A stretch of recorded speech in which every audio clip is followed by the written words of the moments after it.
उत्तर प्रदेश के मुख्यमंत्री योगी आदित्यनाथ ने आदेश दिया और तौकीर रजा के करीबी दंगाइयों का नंबर आ गया। पहले मौलाना तौकीर रजा और अब उसके करीबी दूसरे रिश्तेदारों की प्रॉपर्टीज मिट्टी में मिलनी शुरू हो गई हैं। यूपी सरकार का बुलडोजर सुबह सुबह ही बरेली की उन स्थानों पर पहुंचा जहां पर प्रशासन के निशाने पर ये स्थान थे और फिर कार्रवाई शुरू हो गई। और मास्टरमाइंड तौकीर रजा के साथ ही उसके दंगाइयों पर भी एक्शन शुरू हो गया है। यानी जिसका कनेक्शन बरेली हिंसा से है उसकी संपत्तियों को जमींदोज होना तय है।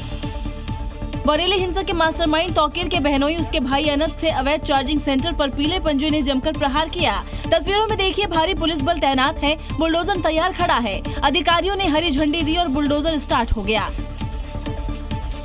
बुलडोजर का हर प्रहार दंगाइयों के हर गुनाह का जवाब था। बुलडोजर चलता रहा और खड़ी हुई संपत्तियों को मिट्टी में मिलता आगे बढ़ता गया। और ये कार्रवाई उन पत्थरबाजों ने भी देखी जो अब तक पुलिस की गिरफ्त से बाहर है, क्योंकि उन्हें अब डर है कि अगला नंबर उनका है।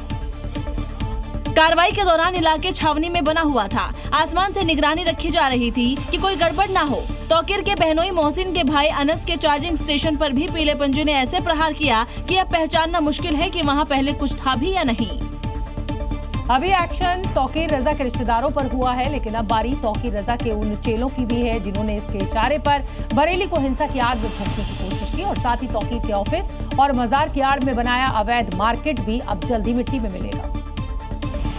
और ये उसी तौकीर का अवैध तरीके से बनाया साम्राज्य है जिस पर किसी भी वक्त बुलडोजर पहुंचने वाला है। मजार की आड़ में बनाई गई इन 72 दुकानों की तरफ बुलडोजर का मुंह मुड़ चुका है। तौकीर के करीबी नफीस का मार्केट सील हो चुका है। तौकीर का रिश्तेदार ओमान रजा का घर सील करने के साथ ही मुनीर अदरीस के साथ ही उसके करीबियों की दुकान भी जद में आ गई है। ये वो लोग हैं जिनका सीधा कनेक्शन है तौकीर रजा से। हालांकि तौकीर रजा की तरफ से जो यहाँ पर जो लोग हैं उनका ये कहना है कि तौकीर रजा से उनका 2005 से कोई लेना देना नहीं है, लेकिन अब चूंकि प्रशासन की टीम ने पूरा होमवर्क किया, होमवर्क करने के बाद वो प्रॉपर्टी जो पहले से ही अवैध थी, सरकारी जमीन पर बनाई गई थी, उसको यहाँ पर डिमोलिश किया जा रहा है। नफरत फैलाने वाले मौलाना के रिश्तेदार नापे जा चुके हैं। अब कुछ ही घंटों बाद बचे हुए दंगाइयों का भी नंबर आने वाला है। और बरेली में हुई हिंसा के बाद दंगाई तौकीर रजा के करीबी के अवैध कब्जे पर बुलडोजर चल गया। कार्रवाई रुकवाने के लिए तौकीर ने अपने दंगाई उतार दी और उसके दामाद ने पुलिस के साथ बहस भी की। भारी हंगामे के बीच तौकीर रजा के दामाद मोहसिन को भी पुलिस ने गिरफ्तार कर लिया। हालांकि तौकीर रजा के दामाद की गिरफ्तारी से पहले वहां भारी हंगामा देखने को मिला। अवैध कब्जे को ढहाने पहुंची टीम के साथ तौकीर रजा के दामाद ने बहसबाजी शुरू कर दी। क्या हो? अरे मत करो यार, हम लोग टैक्स देते हैं, हमारे टैक्स से आपको तनख्वाह मिलती है। काफी देर तक गहमा गहमी बनी रही, हालांकि किसी तरह मामले को शांत कराया गया। इन्होंने मुझे नोटिस दिया, मेरा दादिलाही मकान है, ये सन 1971 का मेरा नक्शा पास है, ये वीडियो बनी 1974 में, फिर भी इन्होंने नोटिस दिया, मैंने कोर्ट चला गया, मैंने कोर्ट से इनके खिलाफ स्टे लिया। अवैध कब्जे पर कार्रवाई के दौरान तौकीर रजा के दामाद मोहसिन रजा को भी पुलिस ने गिरफ्तार कर लिया। पुलिस प्रशासन और नगर निगम की टीम 5 थानों की पुलिस और आरएएफ के साथ मोहसिन के घर के पास बने उसके गैराज को तोड़ने पहुंची थी। बरेली में 26 सितंबर को जिस तरह उपद्रव फैला उससे जुड़ा एक नया वीडियो अब सामने आया है। नए ड्रोन वीडियो में साफ देखा जा सकता है कि एकाएक यहां पर भीड़ जुटती है और पुलिस सबको समझाती है, लेकिन भीड़ उग्र रूप अख्तियार कर लेती है। उसी के बाद पुलिस को लाठीचार्ज करना पड़ता है। 26 सितंबर को मौलाना तौकीर के प्रदर्शन के ऐलान के बाद हजारों की संख्या में लोग मस्जिद के बाहर जुटते हैं, नारेबाजी करते हुए आगे बढ़ते हैं। पहले से वहां मौजूद पुलिस प्रदर्शनकारियों को पहले समझाने की कोशिश करती है, लेकिन भीड़ पुलिस पर ही हावी होती दिख रही है। ड्रोन तस्वीरों में देखिए, इसी के बाद पुलिस को लाठीचार्ज करना पड़ता है। इस नए वीडियो के सामने आने के बाद पुलिस को उपद्रवियों को पहचानने में मदद मिल सकती है। हालांकि पुलिस ने अब तक 72 उपद्रवियों को गिरफ्तार कर जेल भेज दिया है। वहीं कई लोगों को हिरासत में लेकर पूछताछ की जा रही है। जांच के दौरान खुलासा हुआ है कि उपद्रव फैलाने के लिए बाहर से भी उपद्रवियों को बुलाया गया था और हो सकता है कि इस वीडियो से उन दंगाइयों को तलाशना आसान हो जाए। बरेली में बुलडोजर क्या चला कि योगी विरोधी खेमे के सीने पर जैसे सांप लौट गया। जैसे जैसे बुलडोजर की कार्रवाई आगे बढ़ी वैसे वैसे विपक्ष जो है वो विरोध करता नजर आया। अब सवाल ये है कि इसके पीछे विपक्ष की वोट बैंक वाली सियासत है या फिर कुछ और। क्योंकि जैसे ही सीएम योगी ने बलरामपुर में नफरतियों के छांगुर जैसा हिसाब करने की बात आई तो विपक्ष तिलमिला गया। कान खोल करके सुन लें, देर सवेर झांगुर जैसे हाल तो उनके भी होने ही हैं। प्रदेश के मुख्यमंत्री का ध्यान बेरोजगारी, भ्रष्टाचार, महंगाई के खिलाफ नहीं है, केवल प्रदेश में अमन चैन खत्म करने का है, तो इसके लक्षण अच्छे नहीं हैं। लेकिन योगी सरकार जो भी कर रही है कानून के तहत ही कर रही है, क्योंकि बरेली में जो एक्शन हो रहा है वो अवैध के खिलाफ हो रहा है। जांच में सामने आया है कि संपत्तियां अवैध हैं और कल की पीठाधीश्वर कार्रवाई को सही बताते हुए तोप गोले तक चलाने की बात कह रहे हैं। अगर कोई धक्का भड़काएगा तो बुलडोजर भी चलेगा, तोप भी चलेगी। यूपी में बुलडोजर टॉप स्पीड से चल रहा है। अब इसे लेकर चाहे कोई सियासत करे वो रुकने वाला नहीं है, क्योंकि यूपी में कानून का राज है। आई लव मोहम्मद विवाद की आग एक बार फिर उत्तराखंड पहुंच गई है और इस बार राजधानी देहरादून में आई लव मोहम्मद पोस्टर को लेकर बवाल खड़ा हो गया। आई लव मोहम्मद पोस्टर पर टिप्पणी के बाद रात भर यहां हंगामा हुआ, जिसके बाद मुस्लिम संगठनों ने रात के वक्त थाने का घेराव किया और जमकर बवाल काटा। माहौल तनावपूर्ण होता देख पुलिस ने लाठीचार्ज कर भीड़ को खदेड़ा और आरोपी को गिरफ्तार कर चौकी में बिठाया, जिसके बाद लोग भड़क गए। सोशल मीडिया पर धर्म विशेष के खिलाफ आपत्तिजनक टिप्पणी के बाद पटेल नगर कोतवाली क्षेत्र की बाजार चौकी के बाहर सैकड़ों लोग जुट गए। देखते ही देखते भीड़ ने नारेबाजी शुरू कर दी और सड़क जाम करने लगे। उपद्रव बढ़ा और माहौल तनावपूर्ण हो गया। स्थिति बिगड़ता देख पुलिस ने लाठीचार्ज कर भीड़ को तितर-बितर किया और इलाके में कॉम्बिंग शुरू कर दी। पुलिस ने चेतावनी देते हुए कहा कि कानून व्यवस्था बिगाड़ने वालों पर कड़ी कार्रवाई होगी। वहीं आपत्तिजनक कमेंट करने वाले शख्स को हिरासत में लेकर संवेदनशील इलाकों में सुरक्षा बढ़ा दी है। वाराणसी में लोग आई लव महादेव और आई लव बुलडोजर का पोस्टर लेकर हनुमान चालीसा का पाठ करते नजर आए। इनका मानना है कि इससे बजरंगबली खुश होंगे और दंगाइयों पर नकेल कसेंगे। और सुबह सुबह मंदिर में लोगों की भारी भीड़ जुट गई। देखिए, किसी हाथ में आई लव महादेव तो किसी के हाथ में आई लव बुलडोजर के पोस्टर हैं। I love Mahadev. इस मंदिर में इकट्ठा हुए लोग सामूहिक हनुमान चालीसा का पाठ कर रहे हैं। देखिए, पोस्टर लेकर महिलाएं बैठी हुई हैं, कुछ लोग खड़े हैं। जिसको जहां खड़ा होने का मौका मिला वहीं से हनुमान चालीसा पढ़ा गया। कार्रवाई तो सरकार सिलेक्टिवली करती है। थाने में बैठ कर के हनुमान चालीसा पढ़ेंगे, भजन गाएंगे तो कार्रवाई नहीं होगी, लेकिन सड़क पर खड़े होकर के कोई पोस्टर लेके खड़ा हो जाएगा तो कार्रवाई होगी। एक तरफ नवरात्रि में मुख्यमंत्री योगी आदित्यनाथ पूजा अर्चना कर अपना धर्म निभा रहे हैं, प्रदेश के विकास और खुशहाली के लिए हवन पूजा कर रहे हैं, तो दूसरी तरफ उत्तर प्रदेश पुलिस एनकाउंटर कर असुर रूपी अपराधियों पर एक्शन लेती नजर आई, जो दिखा रहा है कि जिस तरह असुर अग्नि में भस्म हुए थे वैसे ही अब बदमाशों पर एक्शन होगा। और ये एक्शन मऊ, सहारनपुर, उन्नाव, झांसी, गाजियाबाद, फिरोजाबाद में पिछले 24 घंटे में दिखा है। मऊ में तो गैंगस्टर सहित 12 से ज्यादा मुकदमे में शामिल बदमाश को लगड़ा कर दिया। 15,000 का इनामी राजन पर एक्शन मुखबिर की सूचना पर हुआ। सहारनपुर में भी लंगड़ासुरों पर कार्रवाई हो रही है। पुलिस चेकिंग के दौरान मुठभेड़ के बाद घायल बदमाश से तमंचा, जिंदा कारतूस और बाइक जब्त की गई है। उधर योगी नवरात्रि में हवन कुंड में आहुति दे रहे हैं और इधर एनकाउंटर का ग्राफ बढ़ता जा रहा है। फिरोजाबाद से लेकर उन्नाव हो या झांसी से लेकर गाजियाबाद, जगह अलग हो गई है, अपराधी अलग हो गए हैं, लेकिन योगी फोर्स का एक्शन एक ही है, यानी पहले समझाना और ना मानने पर कानून के तहत सबक सिखाना। उत्तर प्रदेश में एटीएस को एक बड़ी सफलता हाथ लगी है। उत्तर प्रदेश पुलिस ने हिंदू धर्मगुरुओं की हत्या और शरीयत लागू करने की साजिश रचने वाले गिरोह का भंडाफोड़ किया है और इस मामले में कार्रवाई करते हुए यूपी एटीएस ने 4 आरोपियों को गिरफ्तार भी किया है। आरोप है कि ये चारों पाकिस्तानी संगठन के संपर्क में थे, जो कुछ शहरों में हमले की फिराक में भी थे। और ये सब कुछ दिवाली से पहले करने वाले थे, लेकिन योगी फोर्स के आगे इन जिहादियों की एक नहीं चली और यूपी एटीएस ने ताबड़तोड़ कार्रवाई करते हुए चारों आरोपियों को धर दबोचा। यूपी एटीएस ने जिन 4 आरोपियों को गिरफ्तार किया उनमें अकमल, सफीर, तौसीफ, कासिम शामिल हैं। जानकारी के मुताबिक सभी आरोपियों ने मिलकर मुजाहिदीन नाम से आर्मी बनाई थी, जिसका मकसद शरीयत कानून लागू कराना, गैर मुस्लिम धार्मिक प्रमुखों की टारगेट किलिंग करना, लोगों को रेडिकलाइज करना और लोकतांत्रिक व्यवस्था को हटाना था। लेकिन आरोपी इस मकसद में कामयाब हो पाते उससे पहले ही योगी फोर्स ने इनके प्लान को नेस्त नाबूद कर दिया। सीएम योगी आदित्यनाथ साफ कर चुके हैं कि यूपी में माहौल बिगाड़ने और देश विरोधी साजिश रचने वालों को किसी हाल में बख्शा नहीं जाएगा। राजनीति में न दोस्ती परमानेंट होती है और न दुश्मनी समय के हिसाब से बदलती रहती है। अब देखिए, बिहार में कुछ ही दिनों में विधानसभा के चुनाव होने जा रहे हैं। लोकसभा के चुनाव के दौरान जो एक दूसरे के कट्टर दुश्मन थे, आज वो गले मिलते नजर आए और इसके बाद पावर स्टार पवन सिंह ने अमित शाह से भी मुलाकात की। इन तस्वीरों को गौर से देख लीजिए। Power star Pawan Singh RLM प्रमुख उपेंद्र कुशवाहा से गले मिल रहे हैं, पैर छूकर आशीर्वाद ले रहे हैं, गुलदस्ता भेंट कर रहे हैं, साथ में फोटो खींचवा रहे हैं। अब आप समझ ही गए होंगे, दोनों के बीच 1.5 साल पुरानी दुश्मनी दोस्ती में बदल गई है।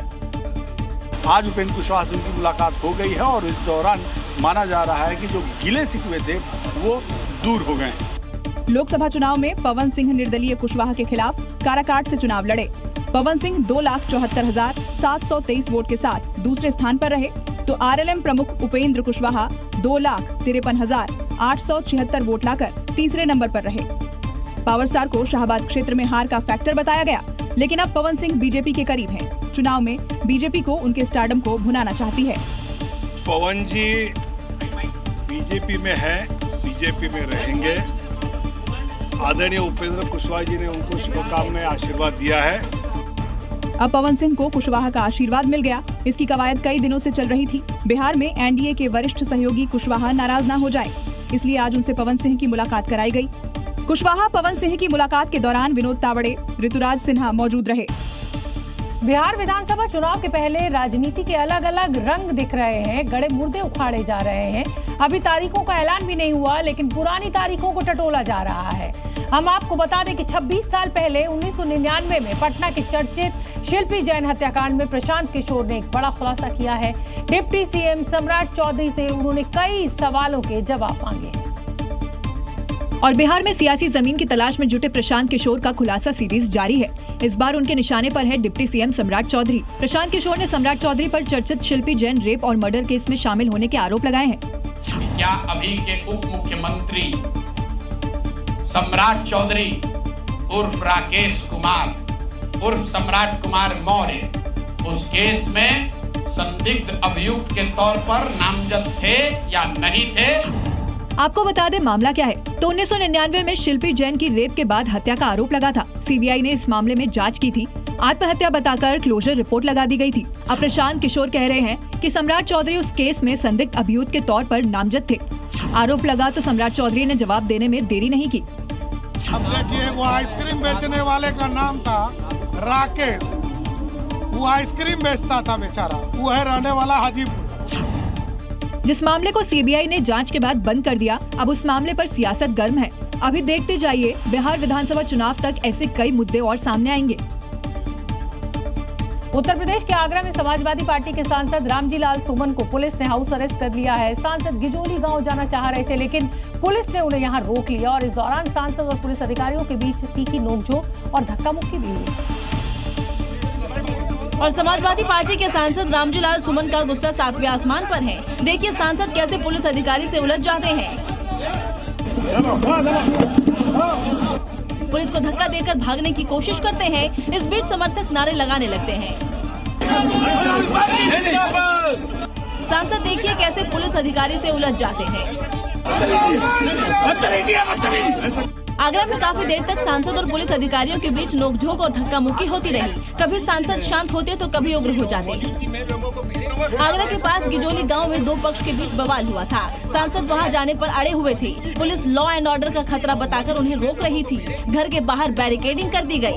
इस घटना से नाराज सांसद ने राजनीति छोड़ने तक की धमकी दे दी, जबकि पुलिस का कहना है कि सांसद जहां जाना चाह रहे हैं वहां स्थिति सामान्य है। उत्तर प्रदेश में धर्मांतरण के गुनहगार छांगुर बाबा का मुख्यमंत्री योगी आदित्यनाथ ने अब हिसाब कर दिया है, लेकिन अब मध्य प्रदेश में भी वैसा ही छांगुर बाबा सामने आया है। यहाँ भोपाल में धर्मांतरण की फैक्ट्री मदरसों की आड़ में चलाने की शिकायत सामने आई और इसके बाद अब मोहन यादव सरकार एक्शन की तैयारी में है।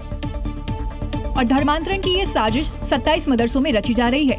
इसे लेकर राष्ट्रीय मानव अधिकार आयोग के पास शिकायत पहुंची है, जिसमें दावा किया गया है कि प्रदेश के कई जिलों में 27 अवैध मदरसे हैं, जिसमें 556 हिंदू बच्चों का धर्मांतरण कराने की तैयारी है। साथ ही बच्चों को बिना मंजूरी कुरान पढ़ाई जा रही है।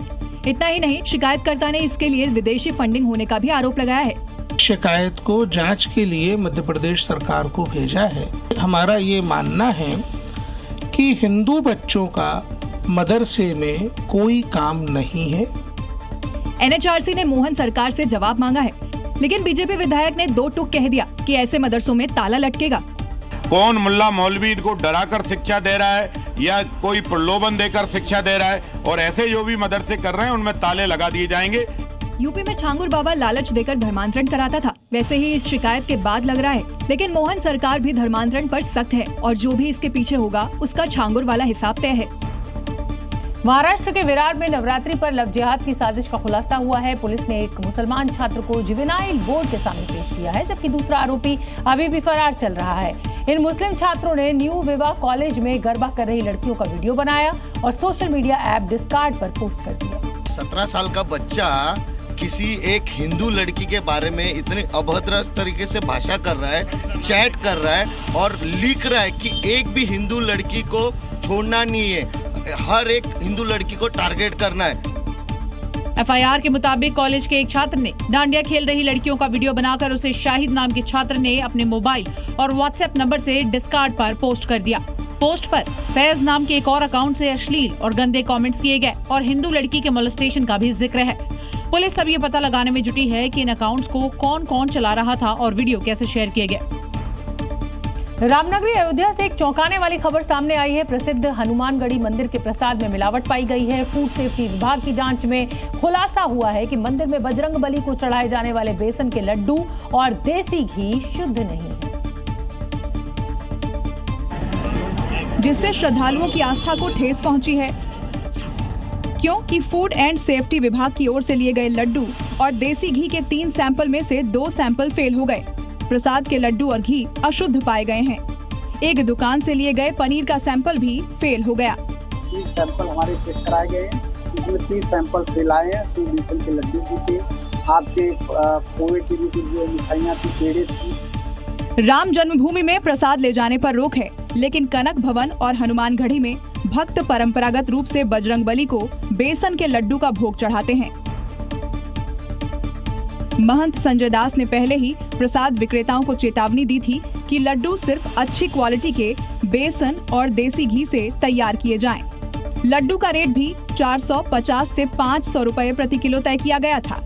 इसके बावजूद जांच में मिलावट पाई गई। अब बड़ा सवाल ये है कि इस प्रसाद में मिलावट जैसे महापाप में शामिल लोगों पर क्या कार्रवाई होती है। 2 दिन बाद बुराई पर अच्छाई का पर्व दशहरा मनाया जाएगा, लेकिन इस बार रावण का दहन नहीं बल्कि विसर्जन होगा और उसके पीछे की वजह है बारिश, क्योंकि बारिश का दौर थमने का नाम नहीं ले रहा और इसके चलते रावण के पुतले बन नहीं पा रहे और जो बने हैं वो पानी में भीग रहे हैं। और ये दिल्ली के 3 अलग अलग जगहों की तस्वीरें हैं, जहां रावण के पुतले दहन से पहले ही बारिश की वजह से विसर्जित हो गए हैं। टैगोर गार्डन, राजौरी गार्डन, तितारपुर में रावण के पुतले बारिश के कारण खराब हो गए। दिल्ली का टैगोर गार्डन एशिया का सबसे बड़ा रावण मार्केट है, लेकिन इस मार्केट पर भी आफत की बारिश आई है, जिससे वहां बने हुए रावण, मेघनाथ, कुंभकर्ण के पुतले तेज हवाओं और बारिश के कारण सड़कों पर गिर गए हैं। जो दुकानदार हैं, जो रावण बनाने वाले हैं, व्यापारी हैं, उनके चेहरों पर मायूसी छा गई है, क्योंकि अचानक भीषण बारिश के चलते सारे रावण गीले हो गए हैं और बुरी तरह से ये फट चुके हैं।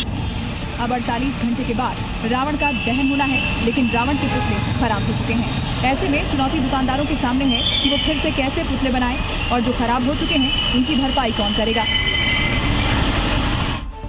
दिल्ली में मूसलाधार बारिश ने एक बार फिर जल निकासी के दावों की पोल खोलकर रख दी। जकीरा अंडरपास के पास पानी भर गया और इससे लोगों को काफी दिक्कतों का सामना करना पड़ा। और बारिश के बाद गाड़ियां सड़कों पर रेंगने लगी। जखीरा अंडरपास में पानी भर गया, कोई इस रास्ते से गुजरने की हिम्मत नहीं कर रहा। देखिए यह शख्स हिम्मत करके कैसे पानी में ठेला खींच रहा है। अब देखिए डीटीसी की बसें कैसे पानी के बीच चल रही है, लग रहा है बसें दरिया को पार कर रही है। अब देखिए इस बेचारे की ऑटो पानी में बंद हो गई, धक्का देकर बाहर निकाल रहा है। घंटों तक अंडरपास पानी में भरा रहा। देखिए यहाँ 1, 2 नहीं 3 ऑटो फंसे हुए हैं। स्कूटी सवार पानी में अपनी स्कूटी खींच रहा है। अब ये देखिए पानी में कैसे धक्का देकर बाइक निकाली जा रही है। थोड़ी देर की बारिश, घंटों की परेशानी। अगर जल निकासी की व्यवस्था दुरुस्त होती तो लोगों को आज इतनी परेशानी नहीं होती।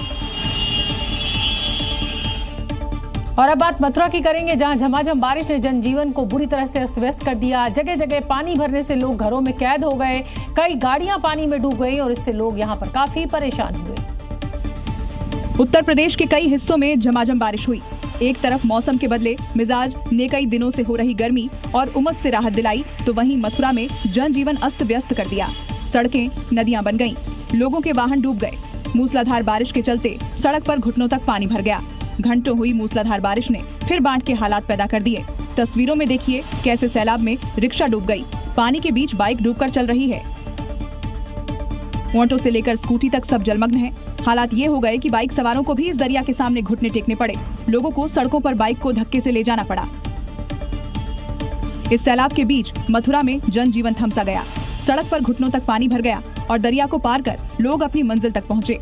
कुछ जगह तो हालात ये हो गए कि लोग अपने घर से बाहर ही नहीं निकल पाए। पाकिस्तान के बलूचिस्तान प्रांत में हालात एक बार फिर से बेकाबू हो गए हैं। क्वेटा में फ्रंटियर कॉर्पस हेडक्वार्टर के पास एक जबरदस्त कार बम विस्फोट से शहर जो है दहल उठा। इस धमाके में फ्रंटियर कॉर्पस के 3 अधिकारियों सहित 10 लोगों की मृत्यु हो गई और 30 से ज्यादा लोग घायल बताए जा रहे हैं। ये ब्लास्ट इतना भयानक था कि हर तरफ धुआं ही धुआं हो गया। पूरे इलाके में अफरा तफरी मच गई। ये धमाका पाकिस्तानी सेना की पैरामिलिट्री यूनिट फ्रंटियर कॉर्प्स के मुख्यालय के पास हुआ। लोगों का कहना है कि धमाका इतना तेज था कि उसकी गूंज कई किलोमीटर दूर तक सुनाई दी और फायरिंग की आवाजें भी आई। शीशे टूट गए और यहाँ पे फायरिंग का तबादला। धमाके के बाद इलाके में रेस्क्यू ऑपरेशन चलाया गया। हाल ही में पाक सेना प्रमुख आसिम मुनीर और प्रधानमंत्री शहबाज शरीफ ने अमेरिका को बलूचिस्तान के खनिज भंडार दिखाते हुए निवेश का न्योता दिया था। ऐसे में यह आत्मघाती हमला पाकिस्तान की सुरक्षा व्यवस्था की पोल को खोलता ही है, साथ ही बलूचिस्तान में चल रहे सैन्य अभियानों की कमजोरी को भी दिखाता है। कटोरा लेकर भीख मांगने वाला पाकिस्तान अब दुनिया को धोखा देना उसके लिए आम बात हो गई है। लेकिन ऐसा खुलासा हुआ है कि पाकिस्तान सरकार ने अपने खिलाड़ी के साथ ही खेल कर दिया। दरअसल पाकिस्तान के पूर्व क्रिकेटर ने दावा किया है कि 2009 एशिया कप जीतने के बाद 25 लाख रुपए का जो चेक दिया गया था वो बाउंस हो गया था। और ये वाकया हुआ पाकिस्तान के पूर्व क्रिकेटर सईद अजमल के साथ। मतलब पाकिस्तान ने अपने क्रिकेटर के साथ ही धोखा कर दिया। दरअसल बात 2009 की है, जब पाकिस्तान एशिया कप जीता तो पाकिस्तानी पीएम ने 25 लाख रुपए देने का ऐलान किया, लेकिन पाकिस्तान की सरकार की तरफ से जो चेक दिया गया वो बाउंस हो गया। ये मामला तब सामने आया जब बीसीसीआई ने एशिया कप जीतने पर 21 करोड़ रुपए अपने खिलाड़ियों और सपोर्ट स्टाफ को देने की घोषणा कर दी। दिल्ली हाईकोर्ट ने पड़ोसियों के बीच आपसी विवाद के 2 अलग अलग मामलों में एक दिलचस्प सजा देकर मुकदमा ही खत्म कर दिया। दरअसल पड़ोसियों के बीच आपसी जो लड़ाई थी वो कुत्ते को लेकर थी। मामूली सी बात पर झगड़े को लेकर महिला ने पति पत्नी के खिलाफ केस दर्ज कराया था। हालांकि दोनों पक्षों की सहमति पर एफआईआर रद्द कर दी गई। इस मामले में फैसला सुनाते हुए कोर्ट ने दोनों पक्षों को एक बार नवरात्रि और दूसरी बार दीपावली पर भंडारा करने का आदेश दिया, जिसमें शर्त थी कि कम से कम 50 बच्चों के लिए भंडारे का आयोजन हो, साथ ही फोटोग्राफ के साथ हलफनामा कोर्ट में दाखिल करें। और ऐसा ही कुछ दूसरा मामला था जिसमें कुत्ते को लेकर दोनों पक्षों में झगड़ा हुआ था। इस पर फैसला सुनाते हुए कोर्ट ने दोनों पक्षों को पिज्जा और छाछ की पार्टी देने का आदेश दिया। ये पिज्जा और छाछ पार्टी आश्रम में रह रहे बच्चों और कर्मचारियों को देने के लिए कहा गया, साथ ही फोटोग्राफी के भी निर्देश दिए गए। अगली खबर का रुख करेंगे। उत्तर प्रदेश के बहराइच में खूनी भेड़ियों का खौफ कायम है। कैसरगंज के प्यारे पुरवा गांव में भेड़ियों ने बुजुर्ग दंपति की जान ले ली। इसके बाद लोगों का गुस्सा भड़क गया। गुस्साए लोगों ने वन विभाग की गाड़ियों में तोड़फोड़ की और अब इस पर सियासत भी शुरू हो गई है। अखिलेश यादव कह रहे हैं कि सरकार दिखावा ना करे, कार्रवाई करे। क्योंकि बहराइच में भेड़ियों का खौफ कायम है, प्यारे पुरवा गांव में भेड़ियों ने बुजुर्ग दाम्पत्य पर हमला कर दिया, जिसमें दोनों की मौत हो गई। गांव में चीख पुकार मच गई। भेड़ियों से बचने के लिए लोगों ने तरह तरह के जतन किए हैं। इसके बाद भी संकट कायम है। 2 लोगों की मौत के बाद लोगों का गुस्सा भड़क गया है। सूचना के बाद पहुंची वन विभाग की गाड़ियों में तोड़फोड़ की, लाठी डंडों से पीटकर शीशे तोड़ दिए। सीएम योगी ने भेड़ियों को पकड़ो नहीं तो मारो के सख्त निर्देश दिए हैं। उसके बाद भी ये घटना हो गई जिस पर अखिलेश यादव ने निशाना साधा है। एक्स पर अपने पोस्ट में उन्होंने लिखा कि यूपी में भेड़ियों की समस्या जानलेवा बन चुकी है। सरकार ऊपरी दिखावा न करे, जमीन पर उतरकर समस्या का समाधान करे। भेड़ियों का खौफ बढ़ता जा रहा है। जरूरत है वन विभाग और स्थानीय प्रशासन इस पर कड़ा एक्शन ले। पुलिस की गिरफ्त में यौन शोषण के आरोपी पाखंडी चैतन्य आनंद की अब मुश्किलें बढ़ने वाली हैं। दिल्ली पुलिस ने ऐसी 3 महिलाओं को हिरासत में लिया है जो बहरूपीय चैतन्य आनंद की जो पूरी पाप कुंडली है उसको खोल देंगी। ये तीनों वही महिलाएं हैं जो पाखंडी के इंस्टीट्यूट में काम करती थी। चैतन्य आनंद के काले कारनामों में पूरा सहयोग दिया करती थी। यानी दिल्ली के घिनौने यौन उत्पीड़न कांड में सिर्फ चैतन्यानंद ही नहीं बल्कि इस कांड में 3 महिलाएं भी शामिल है जो इस काम में चैतन्यानंद का साथ देती थी। दिल्ली पुलिस ने जिन 3 महिलाओं को हिरासत में लिया है उनका नाम काजल, श्वेता और भावना बताया गया है जो पाखंडी चैतन्यानंद के इंस्टीट्यूट में काम करती थी। तीनों महिलाएं छात्राओं को पाखंडी के पास ले जाती थी, पाखंडी की मांगों के लिए छात्राओं पर दबाव बनाती थी। वो 3 महिलाओं का खासकर ये था कि इसके साथ ही थे शुरू से, यही सारा इंस्टीट्यूट उसके बिहाफ पे देखते थे और उसके जैसे वो कहता था वैसी वो कार्रवाई करते थे। दिल्ली पुलिस ने 27 सितंबर को आरोपी चैतन्यानंद को आगरा से गिरफ्तार किया था। पुलिस से बचने के लिए बिना सीसीटीवी वाले सस्ते होटलों में ठहरता था। चैतन्यानंद के करीबी उसके लिए होटल चुनते थे। यौन उत्पीड़न के आरोपी पाखंडी चैतन्यानंद के काले कारनामों की परतें अब खुलने लगी हैं। पुलिस ने चैतन्यानंद के मोबाइल से कई महिलाओं की चैट बरामद की है और इसमें कई महिलाओं की फोटो और अश्लील चैट मिली है जिसने पाखंडी चैतन्यानंद की घिनौनी करतूतों को एक्सपोज करके रख दिया है।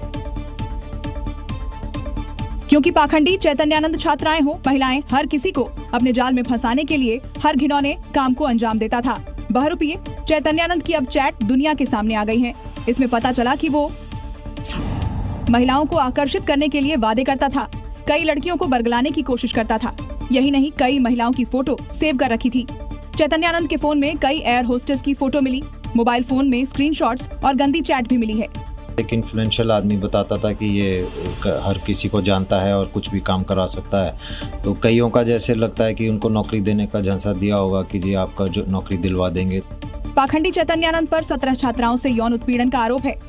दिल्ली पुलिस लगातार आरोपी से पूछताछ कर रही है, लेकिन वो न तो जांच में मदद कर रहा न ही सवालों का ठीक से जवाब दे रहा है। मुख्यमंत्री योगी आदित्यनाथ ने माफिया और गैंगस्टर को मिट्टी में मिलाने की जो कसम खाई थी उसे वो लगातार निभा रहे हैं। यूपी पुलिस ऐसे गैंगस्टर और माफिया पर एक्शन ले रही है और ऐसा एक्शन आजमगढ़ में भी देखने को मिला, जहां डुगडुगी बजाकर लाखों की संपत्ति कुर्क की गई। और ये उसी की तस्वीरें हैं। पुलिस अपने साथ डुगडुगी वालों को लेकर पहुंची है। मुनादी कराकर संदेश दिया जा रहा है कि अपराध के जरिए जो संपत्ति बनाई गई है वो सुरक्षित नहीं है। सुनो सुनो सुनो। आजमगढ़ में गैंगस्टर परवेज अहमद की संपत्ति कुर्क की गई है, जिसमें पवईलाडपुर में 12,60,000 की संपत्ति तो शेरवा में 28,28,000 की संपत्ति को कुर्क किया गया है।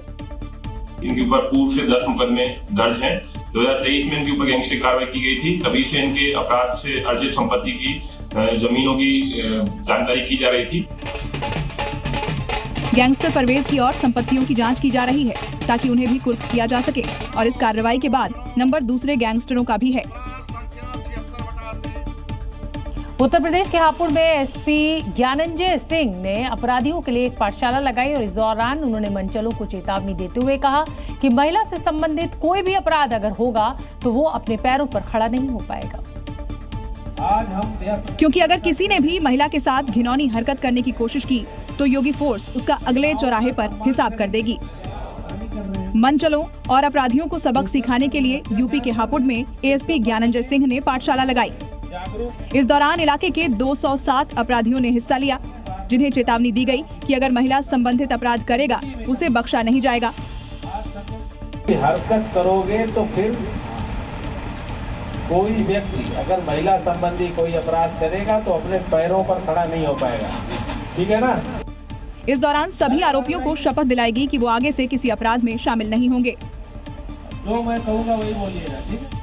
मध्य प्रदेश में नर्मदापुरम के एक स्कूल के प्रिंसिपल पर आशिकी का ऐसा भूत चढ़ा के साथ पढ़ाने वाली शिक्षिका को मैसेज भेजना शुरू कर दिया।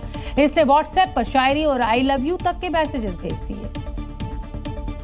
और ये चैट देखिए, तुम मुझे बहुत अच्छी लगती हो, तुम्हारा जवाब हाँ या ना में चाहिए। ये प्रिंसिपल साहब के महिला टीचर को भेजे गए मैसेजेस हैं। अपने ही स्कूल की एक महिला टीचर को लगातार अश्लील मैसेज भेजे गए। फूल तुम्हें भेजा है खत में, फूल नहीं मेरा दिल है, I love you and you जैसे मैसेज भेजे। जब पीड़ित टीचर ने जवाब दिया कि उन्हें पिता समान मानती हैं, तो प्रिंसिपल ने इसे गलती बताते हुए बीपी की दवा न लेने का बहाना बना दिया। जब आशिक प्रिंसिपल बाज नहीं आया तो पीड़ित टीचर ने डीईओ से मामले की शिकायत की। शिकायत के बाद कार्रवाई करते हुए डीईओ ने आरोपी प्रिंसिपल को निलंबित कर दिया और उसका आशिकी का भूत उतार दिया। उन्नाव में ऐसा भीषण अग्निकांड हुआ जिसने दिल्ली में हुए उपहार कांड की याद दिला दी। आग की लपटें दूर तक नजर आई। आग इतनी भयंकर थी कि घंटों मशक्कत करने के बाद फायर ब्रिगेड ने आग पर काबू पाया। और उन्नाव में सरस्वती टॉकीज सिनेमा हॉल में लगी आग ने दिल्ली के उपहार कांड की याद दिला दी। सिनेमा हॉल में चिंगारी उठी और देखते ही देखते आग ने विकराल रूप ले लिया। यह हादसा उस वक्त हुआ जब थोड़ी देर बाद शो शुरू होने वाला था। आग सबसे पहले हॉल के मंच और पर्दे के पास दिखाई दी। कुछ ही पलों में आग की लपटों ने कुर्सियों, लकड़ी के सामान और इलेक्ट्रॉनिक सामान को अपनी चपेट में ले लिया। आग इतनी भयंकर थी कि कुछ ही पलों में पूरा ढांचा धुएं और लपटों से भर गया। धुएं का गुबार दूर दूर तक आसमान में उठता दिखाई दिया। आग की लपटें देखते ही लोगों में हड़कंप मच गया। आग इतनी भीषण थी कि पूरा थिएटर जल गया। स्क्रीन, कुर्सियां और पर्दे जल गए। करीब 2 घंटे बाद फायर ब्रिगेड ने आग पर काबू पाया। गनीमत रही कि उस वक्त थिएटर में कोई मौजूद नहीं था, वरना बड़ा हादसा हो सकता था। बाजार में नकली फल और सब्जियां धड़ल्ले से बिक रही हैं। इन सब्जियों में खतरनाक केमिकल्स और आर्टिफिशियल कलर का इस्तेमाल किया जाता है, जो सब्जियों की चमक बढ़ाता है और आपकी सेहत को खराब करता है। और सब्जियों, फलों को जल्दी पकाने के लिए जिन जिन तरह के केमिकल का इस्तेमाल किया जा रहा है, वो आपकी सेहत के लिए बहुत खतरनाक है, जिसके लिए एक्सपर्ट्स ने बताया कि असली और नकली सब्जी की पहचान आखिर कैसे की जाए। एक बार जैसे पैराफिन लिया आपने, सिंपल सा हल्का सा रुई में लगाइए, तो इसमें भी अगर हम करेंगे तो ग्रीन कलर अगर छूट रहा है तो इसका मतलब मैलाकाइड ग्रीन इसमें इस्तेमाल किया गया है। एक्सपर्ट ने नकली आलू में इस्तेमाल होने वाले केमिकल के बारे में बताया। जो आलू है और एक अदरक है, इन दोनों के ऊपर HCl के केमिकल की बोरी होती है, डाट, उसको उससे रगड़ा जाता है। तो वो केमिकल खतरनाक होता है। जो बॉडी का दूसरे पार्ट है वो खतरनाक तरीके से डैमेज होना शुरू हो जाते हैं। एक्सपर्ट के मुताबिक आप घर पर ही मिर्च का टेस्ट कर सकते हैं। इस वाली मिर्च को लिया मैंने और इसे पानी में घोल दिया। अगर मिर्च रंग छोड़ रही है, वो भी लाल मिर्च आपको, तो पानी के अंदर देखिए यहाँ पानी का रंग लाल, तो इसका मतलब है रोटामिन भी मिलाया जाता है इसमें। और इसी के साथ एक्सपर्ट ने सबसे आसान तरीका बताया कि सब्जियों को आधे घंटे के लिए पानी में भिगो दे, जिससे उस पर इस्तेमाल किया गया खतरनाक केमिकल खत्म हो जाएगा। राजस्थान में बाइक से स्टंट करने वालों पर अब पुलिस ने कार्रवाई की है और इसके बाद वो अब स्टंटबाजी जरूर भूलेंगे। प्रशासन का बुलडोजर बाइक से स्टंट करने वालों पर चला है। और तस्वीरों में नजर आ रही बाइकें किसी शोरूम में नहीं बल्कि दूसरी तस्वीर में नजर आ रहे हॉर्न इन्हीं बाइकों के हैं जिन पर बुलडोजर गरज रहा है।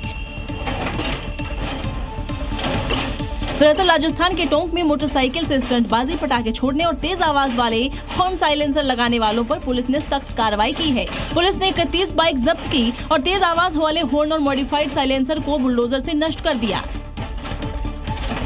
कार्रवाई के बाद पुलिस ने चेतावनी भी दी कि आगे भी नियमों का उल्लंघन करने पर ऐसे ही सख्त कार्रवाई की जाएगी। बता दें कि पुलिस के इस विशेष अभियान के दौरान 91 चालान भी काटे गए। यानी राजस्थान पुलिस ने साफ संदेश दे दिया कि स्टंटबाजी करने वालों और बाइकों में मॉडिफाइड हॉर्न साइलेंसर लगाने वालों की अब खैर नहीं। छत्तीसगढ़ के मुंगेली जिले में शराब तस्करों ने शिक्षा के मंदिर को भी नहीं बख्शा। यहाँ के सरकारी स्कूल से मध्य प्रदेश में बनी शराब बरामद हुई है। पुलिस ने छापेमारी कर 10 पेटी शराब और 30 लीटर रेक्टिफाइड स्प्रिट जब्त की है, जिससे हड़कंप मच गया। कार्रवाई की हैरान करने वाली तस्वीरें सामने आई हैं। देखिए, प्राथमिक स्कूल के इस रूम और शौचालय में लगे ताले को तोड़ा जा रहा है। पुलिस टीम ने अपने सामने गेट पर लगे लॉक को तोड़वाया और अंदर जाने पर दंग रह गई। इस सरकारी स्कूल के क्लासरूम में कट्टों में छिपाकर रखी गई ये अवैध शराब की बोतलें देखिए। यहाँ से करीब 10 पेटी अवैध शराब बरामद की गई। इसके साथ ही मौके से 30 लीटर रेक्टिफाइड स्प्रिट भी बरामद हुई है। तस्करों ने यहाँ के शासकीय स्कूलों को शराब रखने का ठिकाना बनाया था। पूरा मामला सरगांव के बावली का है। कार्रवाई से पूरे इलाके में हड़कंप मच गया।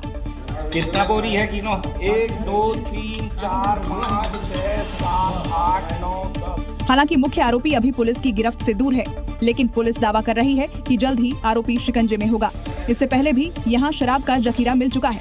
नवरात्रि पर तीर्थ नगरी काशी दुल्हन की तरह सजाई गई है। यहाँ पर बड़े बड़े पंडाल लोगों को अपनी तरफ आकर्षित कर रहे हैं। कुछ पंडाल तो ऐसे भी हैं जिनमें देशभक्ति का रंग भी देखने को मिल रहा है, जो लोगों के बीच खास आकर्षण का केंद्र बना हुआ है। और नवरात्रि के पावन अवसर पर जहाँ पूरे देश में माँ दुर्गा की आराधना चल रही है, वहीं वाराणसी के ककरमत्ता इलाके में एक अनोखा दुर्गा पूजा पंडाल लोगों का ध्यान खींच रहा है। यहाँ दुर्गा पूजा पंडाल के अंदर मां दुर्गा की प्रतिमा के आसपास देशभक्ति के रंग में रंगे सैनिक दिखाई दे रहे हैं, जिससे देशभक्ति का रंग भी देखने को मिल रहा है और भारतीय सेना शौर्य भी। ऑपरेशन सिंदूर में पाकिस्तान को धूल चटाने वाली स्वदेशी मिसाइल ब्रह्मोस को भी पंडाल में प्रदर्शित किया गया है। ब्रह्मोस मिसाइल भारत के ताकतवर हथियारों में एक है। दुर्गा पूजा पंडाल में देशभक्ति की भावना चरम पर दिखाई दे रही है। सिर्फ पूरे पंडाल को ही नहीं बल्कि पंडाल के बाहर भी तिरंगा सजाया गया है। नवरात्र पर दुर्गा पूजा पंडाल की भव्यता में काशी को मिनी बंगाल के रूप में देखा जाता है।